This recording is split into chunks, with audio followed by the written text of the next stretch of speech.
नमस्कार, मी doctor Sunil Patil, consultant urologist and andrologist. आपण आज अथायो यूरो केअर ठाणे येथे स्थित हॉस्पिटलमधून बोलत आहोत. आज आपला भेटण्याचा उद्देश म्हणजे आपण पुरुषांमध्ये किंवा महिलांमध्ये 50शी नंतर होणारे यूरोलॉजिकल प्रॉब्लेम्स याबद्दल थोडं डिस्कशन करणार आहोत किंवा माहिती देणार आहोत. तर 50शी नंतर म्हणायचं गेलं तर पुरुषांमध्ये आणि महिलांमध्ये आजार थोडेसे वेगळे असतात, खास करून यूरोलॉजिकल आजार. त्यापैकी पुरुषांमध्ये होणारा आजार म्हणजे आपण म्हणतो प्रॉस्टेटचा आजार. प्रॉस्टेट ग्रंथी म्हणजे काय, तर लघवीच्या रस्त्यामध्ये असणारी एक ग्रंथी असते जी लघवीच्या पिशवीच्या खाली, जस्ट खाली आणि लघवीच्या रस्त्याला चहूबाजून एनसर्कल करणारी ही ग्रंथी असते. ही ग्रंथी 50शी नंतर साईजमध्ये वाढते, कारण त्यामध्ये गाठी निर्माण होतात. तर हे गाठी निर्माण झाल्यामुळे आणि प्रॉस्टेटचा साईज वाढल्यामुळे ती लघवीच्या रस्त्याला दाब करते आणि त्याला अडथळा निर्माण करते. यामुळे पुरुषांमध्ये वेगवेगळ्या टाईपचे लघवी करण्याचे त्रास सुरू होतात, ज्यामध्ये सर्वात सुरुवातचा त्रास म्हणजे लघवीला वारंवार जाणे, खास करून लघवीला रात्री वारंवार जाणे. त्यानंतर दिवसासुद्धा लघवीला वारंवार जाणे, म्हणजे दिवसातून रात्री 1 ते 2 वेळा उठणं हे आपण नॉर्मल म्हणतो, पण 2पेक्षा जास्त वेळा उठणं हे ॲबनॉर्मल आहे. तसेच दिवसाच्या टाईममध्ये लघवीला आपण नॉर्मल माणूस 3 ते 4 तास लघवी थांबू शकतो. तर 3 तासापेक्षा कमी म्हणजे जास्त वेळ जाणे, म्हणजे दर 1.5 ते 2 तास लघवीला जाणे, किंवा जेव्हा पण तुम्हाला लघवी येते तर लघवीला घाई होणे, हा प्रॉस्टेटचा सिम्पटम असू शकतो, खास करून सुरुवातचा सिम्पटम. यानंतर जसं जसा प्रॉस्टेट साईजमध्ये वाढतो तर लघवीचा त्रास हा लघवीचा फोर्स कमी होणे हा त्रास आपल्याला चालू होतो. म्हणजे जेव्हा तुम्ही लघवी करायला जाता तर लघवीची धार ही कमी दिसणे, किंवा लघवीला जोर लावणे, किंवा लघवी झाल्यानंतर सुद्धा तुम्हाला असं वाटतं की लघवी पूर्ण साफ न झाली, तर हा त्रास प्रॉस्टेटचा लेट सिम्पटम आहे. त्याचबरोबर लघवीला जेव्हा तुम्ही लघवी करायला जाता तर लघवी गेल्या गेल्या होत नाही, लघवी करायला थोडंसं थांबावं लागतं. आणि काही सिव्हिअर केसेसमध्ये लघवी पूर्ण ब्लॉक होणे, म्हणजे लघवी पूर्ण तुंबणे, ज्यासाठी लघवीची नळी लावणे, हा लेट सिम्पटम्स असतात प्रॉस्टेटचा. तर हा सगळा त्रास आपल्याला प्रॉस्टेटचा त्रास हे सुरुवातचे सिम्पटम्स तुम्ही जर कॅच केले, जसं की लघवीला वारंवार जाणे, रात्री वारंवार जाणे, दिवसा वारंवार जाणे, तर त्याचं प्रॉम्प्ट आपण इव्हॅल्युएशन, म्हणजे आतमध्ये काय चालू आहे त्यासाठी बेसिक सोनोग्राफी, लघवीची तपासणी, रक्ताची तपासणी, हे करून प्रॉब्लेम किती सिव्हिअर आहे, माइल्ड आहे की मॉडरेट आहे की सिव्हिअर आहे, हे आपल्याला कळतं. आणि त्यानुसार आपल्याला त्याची ट्रीटमेंट करायची गरज आहे का, आणि गरज आहे तर ते टॅबलेटने सॉल्व्ह होणार का, हे सगळं आपल्याला अर्ली स्टेजमध्ये समजतं. तर हा झाला प्रॉस्टेटचा त्रास पुरुषांमध्ये. असा सिमिलर प्रॉब्लेम महिलांमध्ये सुद्धा असतो, पण महिलांमध्ये प्रॉस्टेट ग्रंथी नसते. महिलांमध्ये लघवीला वारंवार जाणे किंवा लघवीला घाई होणे हा त्रास सुद्धा 50शी नंतर होऊ शकतो, पण त्याचं कारण थोडं वेगळं असतो. जसं लघवीला घाई होणे, लघवीला वारंवार जाणे, लघवी आल्या आल्या लघवीला लगेच टॉयलेटला जाणे, हा प्रॉब्लेम महिलांमध्ये ओव्हर ॲक्टिव्ह ब्लॅडरकडे पॉईंट करू शकतो. ओव्हर ॲक्टिव्ह ब्लॅडर म्हणजे काय, तर लघवीच्या पिशवी वयानुसार जास्त हायपर ॲक्टिव्ह होते.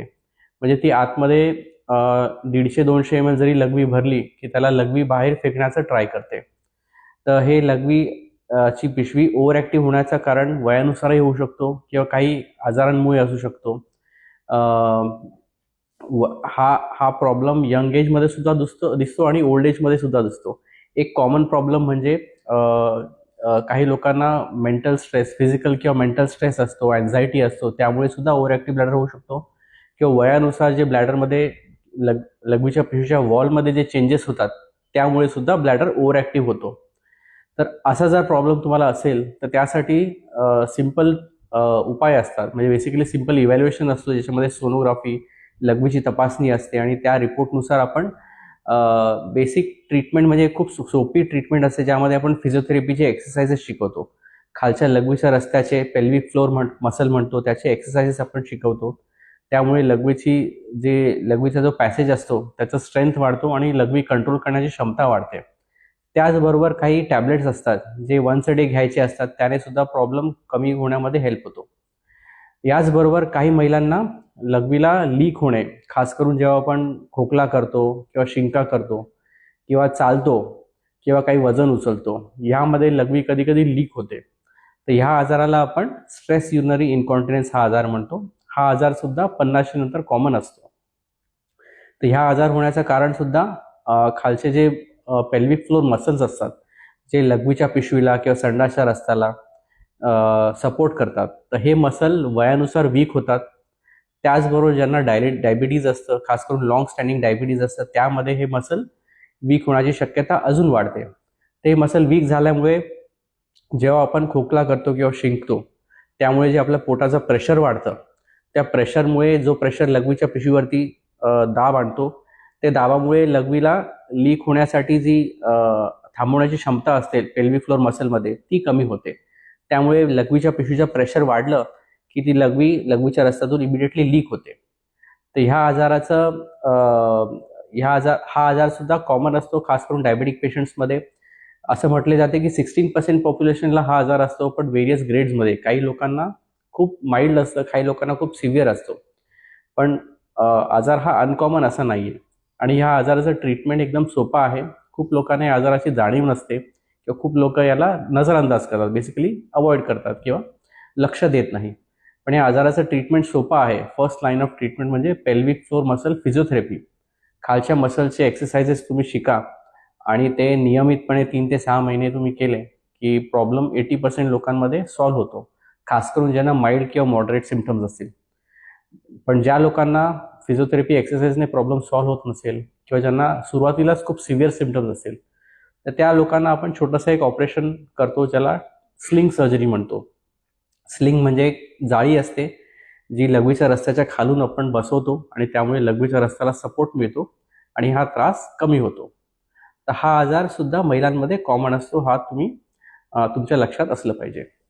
अजून एक आजार महिलांमध्ये म्हणजे लघवीला वारंवार इन्फेक्शन होणे. हा आजार सुद्धा 50शी नंतर खूप कॉमन असतो. या आजाराचे पण भरपूर सारे कारणं असतात. पण त्याआधी वारंवार इन्फेक्शन होणं म्हणजे काय, तर महिलांमध्ये वर्षातून एखाद वेळा किंवा 2 वेळा इन्फेक्शन होणे हे आपण म्हणतो की ओके ठीक आहे, असू शकतं. कारण महिलांमध्ये लघवीचा जो रस्ता असतो हा खूप शॉर्ट असतो, म्हणजे 4 सेंटीमीटरचा रस्ता असतो. त्यामध्ये जर तुम्हाला कधी डिहायड्रेशन झालं किंवा लघवीच्या रस्त्याच्या बाहेर थोडंफार काही इन्फेक्शन असेल, जसं की तुमच्या पाळीच्या ठिकाणी वजायनल एरियामध्ये जर इन्फेक्शन असेल, फंगल इन्फेक्शन, बॅक्टेरियल इन्फेक्शन किंवा लघवीचा रस्ता जिथे बाहेर निघतो त्या ठिकाणी स्किनवरती काही इन्फेक्शन असेल, तर ते इन्फेक्शन लघवीच्या रस्त्यामध्ये जाऊ शकतो. किंवा कधी तुम्ही ट्रॅव्हल करत असाल किंवा समर सीझनमध्ये तुम्हाला डिहायड्रेशन झालं, त्यामुळे सुद्धा इन्फेक्शन लगेच महिलांमध्ये लागू शकतो. पण एक गोष्ट म्हणतो आपण की recurrent urinary tract infection. Recurrent म्हणजे 6 महिन्यातून 2 किंवा जास्त वेळा इन्फेक्शन होणे किंवा वर्षातून 3 किंवा जास्त वेळा इन्फेक्शन होणे, याला रिकरंट UTI म्हणतो. तर रिकरंट UTI हे नॉर्मल नाही आहे, याला काहीतरी कारण असतं जनरली. तर याच्यासाठी तुम्ही त्याचं इव्हॅल्युएशन करून घेतलं पाहिजे जर तुम्हाला रिकरंट UTIचा प्रॉब्लेम असेल. तर याचे सर्वात कॉमन कारण म्हणजे जसं मी सांगितलं की पाळीच्या ठिकाणी इन्फेक्शन असणं. खास करून तुमची पाळी जेव्हा बंद होते त्यामुळे बॉडीचे हॉर्मोन्स कमी होतात, इस्ट्रोजन कमी होतो. त्यामुळे पाळीच्या ठिकाणचं ड्रायनेस वाढतं आणि त्यामुळे तिथे फंगल इन्फेक्शन, बॅक्टेरियल इन्फेक्शन हे लागण्याचं रिस्क खूप जास्त असतं. आणि त्यामुळे ते इन्फेक्शन लघवीच्या ट्रॅक्टमध्ये किंवा युरिनरी ट्रॅक्टमध्ये शिरायची शक्यता खूप जास्त असते आणि त्यामुळे इन्फेक्शन खूप कॉमनली होतो. दुसरं कॉमन रिझनमध्ये खास करून ज्यांना डायबिटीज असतं, त्यामुळे लघवीच्या पिशवी कमजोर होते, वीक पडते. त्यामुळे लघवी केल्यानंतर सुद्धा लघवी पूर्ण खाली होत नाही आणि लघवी नेहमी आतमध्ये तुंबून राहिल्यामुळे त्यामुळे इन्फेक्शन लागण्याचा रिस्क खूप जास्त असतो. तर हा एक कॉमन रिझन असतो, याला आपण अंडर ॲक्टिव्ह ब्लॅडर म्हणतो. म्हणजे ब्लॅडर वीक झाल्यामुळे लघवी पूर्ण खाली होत नाही, हे सुद्धा एक इन्फेक्शनचं कारण असतं. तिसरं इम्पॉर्टंट कारण म्हणजे तुमच्या युरिनरी ट्रॅक्टमध्ये काही अडथळा असेल, आयदर स्टोनमुळे किंवा काही गाठींमुळे, ट्यूमरमुळे, बिनाईन गाठी, मॅलिग्नंट गाठींमुळे जर लघवीच्या पिशवीला किंवा किडनीच्या नळीजला जर काही अडथळा असेल, त्यामुळे सुद्धा लघवीला वारंवार इन्फेक्शन होऊ शकतो. खास करून काही लोकांना वारंवार इन्फेक्शन लागून किडनीमध्ये स्टॅगॉन स्टोन नावाचा स्टोन सुद्धा निर्माण होतो आणि हा स्टोन सुद्धा वारंवार इन्फेक्शन देण्याचं चान्स वाढवतो.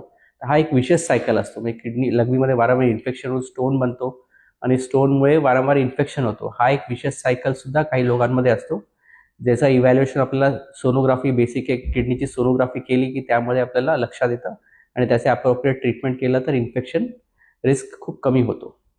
तर हे सगळे आजार जर तुम्हाला असतील किंवा हे सगळे सिम्पटम्स तुम्ही नोटीस केले असाल तर यासाठी तुम्ही आम्हाला नक्की संपर्क करा. अथायू युरो केअर ठाणे हे ठाणे स्थित तीनाथ नाक्याच्या जवळ हे हॉस्पिटल आहे. तुम्हाला कधीही काही युरोलॉजीचा प्रॉब्लेम असेल, खास करून 50शी नंतर काही लोकांना प्रॉब्लेम असतील तर तुम्ही आम्हाला यासाठी नक्की संपर्क करा. थँक्यू.